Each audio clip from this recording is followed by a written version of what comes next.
Next is conformers. Confirm और कन्फर्मर। कन्फर्मर में हम एग्जाम्पल लेते हैं 99% animals and all plants. All plants 99% animals और सभी प्लांट्स में बॉडी को मेंटेन करने की या बॉडी टेम्परेचर को मेंटेन करने की कैपेसिटी नहीं होती। Do not have mechanism to maintain a constant internal environment. Body का इंटरनल एनवायरमेंट मेंटेन नहीं कर सकते। It means their body temperature change with surrounding. उनकी बॉडी का टेम्परेचर या हम बात करें ऑस्मोटिक कंसंट्रेशन की, दोनों सिचुएशंस में चेंजेस आउटर एनवायरनमेंट के अकॉर्डिंग कंटिन्यू चलते रहते हैं। तो ऐसी कंडीशन में जो ऑर्गेनिज्म सरवाइव करते हैं they are known as conformers. उन्हें कन्फर्मर्स कहा जाता है। और बात करते हैं कि कन्फर्मर ऐसे क्यों होते हैं, मींस उनके पास ऐसा कोई मैकेनिज्म क्यों नहीं है कि वो अपनी बॉडी के टेम्परेचर को मेंटेन कर सके। तो इसका reason for that question is the homeostasis और thermoregulation is energetically expensive process। Means बहुत ज्यादा एक्सपेंसिव प्रोसेस है अगर हम एनर्जी के फॉर्म में बात करें तो। और उस एक्सपेंसिव कंडीशन में रिजल्ट क्या होता है कि हीट लॉस और heat gain is the phenomena gain is directly related to surface area। ये दोनों फिनोमिनाज ही सरफेस एरिया से जुड़े हुए हैं। इट मीन्स स्मॉल एनिमल्स जिसमें हम दो एनिमल्स को कंसीडर करते हैं, श्रू और हमिंग बर्ड, दोनों ही स्मॉल एनिमल्स हैं, श्रू एंड हमिंग बर्ड। और इन दोनों एनिमल्स की बॉडी के सरफेस एरिया को अगर देखें तो they have large surface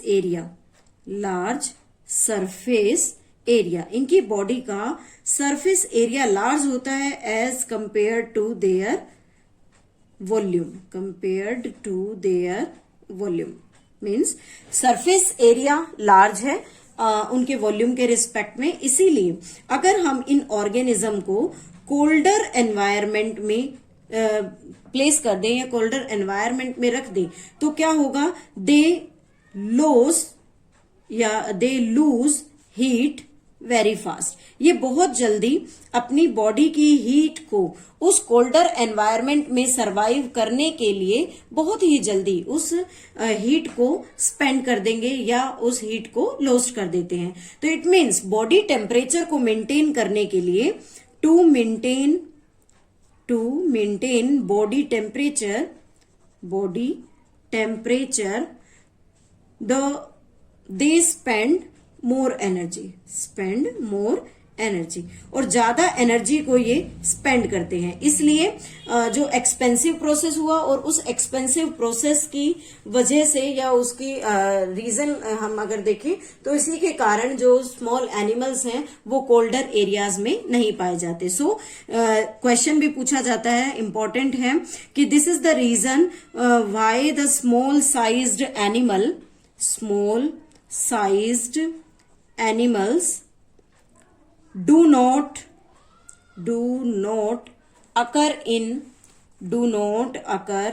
in polar region। Means छोटे एनिमल्स को जिनका साइज छोटा है उन एनिमल्स को हम पोलर रीजन में क्यों नहीं रख सकते। नेक्स्ट आता है, नेक्स्ट फॉर्म इज माइग्रेट।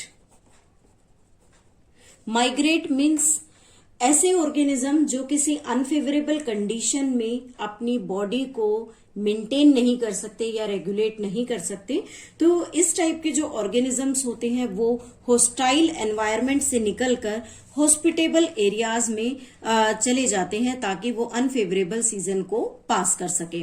तो हम अगर माइग्रेट को डिफाइन करें, then the organism can migrate temporarily from unfavorable condition or habitat to more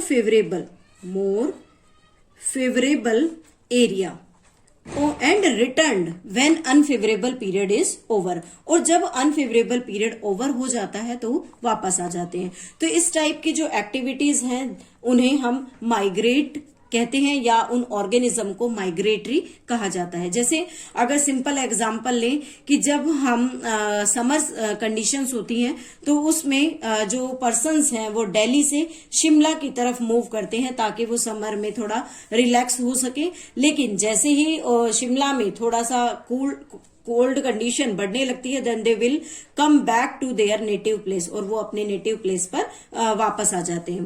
तो इस माइग्रेशन में हम स्पेसिफिक बर्ड्स का एग्जांपल लेते हैं। बर्ड्स जो ड्यूरिंग विंटर माइग्रेशन करके इंडिया के अंदर राजस्थान के नेशनल पार्क में, जिसे हम केवलादेव घाना नेशनल पार्क कहते हैं, एवरी विंटर वहां पर आ जाते हैं। तो बर्ड्स जो हैं वो नॉर्दर्न एरिया से निकलते हैं, कोल्ड नॉर्दर्न एरिया से, नॉर्दर्न रीजन से निकलकर, जैसे एग्जांपल अगर लें किसी स्पेसिफिक स्पेस का, साइबेरिया, वहां से मूव करना स्टार्ट करते हैं and they will come to the India में आएंगे, इंडिया में Rajasthan, and in Rajasthan Bharatpur, this is Bharatpur, and in this Bharatpur there is a national park, Keoladev national Ghana national park, वहां पर आकर अपने अनफेवरेबल कंडीशन, जो अपने एरिया में वो अनफेवरेबल कंडीशन से निकल कर आए हैं, उस अनफेवरेबल कंडीशन को पास करते हैं। When the season change, then they will move again to their native place. Next form is suspend. Suspend means stop for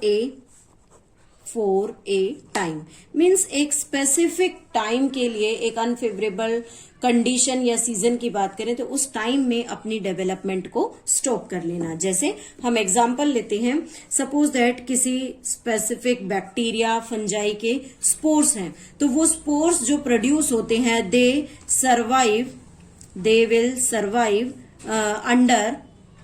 under favourable condition only, वो सिर्फ फेवरेबल कंडीशंस में सरवाइव करते हैं। इट मीन्स कि इन स्पोर्स में जो favourable conditions हैं उसमें इन्हें सरवाइव करना है, ग्रो करना है, but they pass unfavourable condition, और अपनी अनफेवरेबल कंडीशंस को ये पास करते हैं। तो उसके पास करने के लिए इनके पास एक थिक कवरिंग होती है, they have the thick covering over the spores and this thick covering is known as the cyst, और ये cyst बनाकर उस unfavorable season को easily पास करते हैं।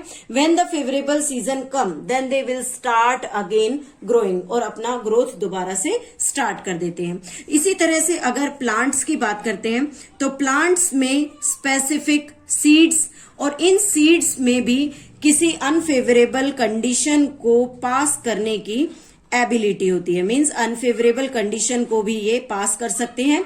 मीन्स अपने कोट को हार्ड बना लेना, डोरमेंट कंडीशन में चला जाना, ताकि प्लांट के अंदर किसी भी टाइप की एक्टिविटी ना हो, या हम कहें कि ये अनफेवरेबल कंडीशन से कोप अप कर सकते हैं। तो ये तो कंडीशंस हुई जब कोई ऑर्गेनिज्म अपनी डेवलपमेंट को सस्पेंड कर लेता है। लेकिन कुछ ऐसे ऑर्गेनिजम्स भी होते हैं जो माइग्रेट नहीं कर सकते, तो उनके लिए हम दो टर्म्स यूज करते हैं। First is hibernation. हाइबरनेशन जिसे हम विंटर स्लीप का नाम भी देते हैं, winter sleep. Winter sleep means जब कोई ऑर्गेनिज्म विंटर के दौरान अपनी बॉडी को एक्सट्रीम कोल्ड से सेफ रखता है, to escape from cold. Cold condition से अगर वो एस्केप होना चाहता है, that is known as hibernation. जैसे एग्जाम्पल है polar bear. Polar bears winter sleep में चले जाते हैं because they can not migrate, वो माइग्रेट नहीं कर सकते। सेकेंड कंडीशन आती है एस्टाइवेशन।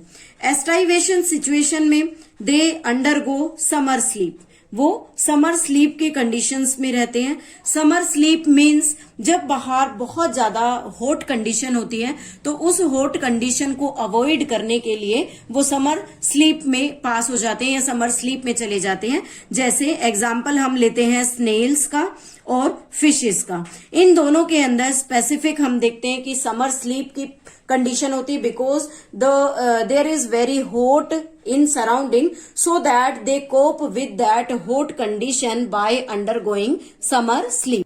नेक्स्ट डेवलपमेंट आती है डायापोज।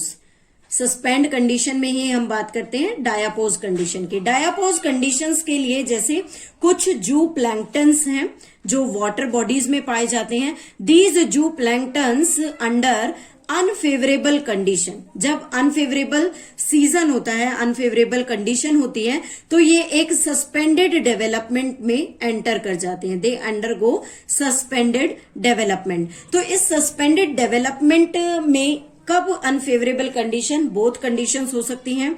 They undergo suspended development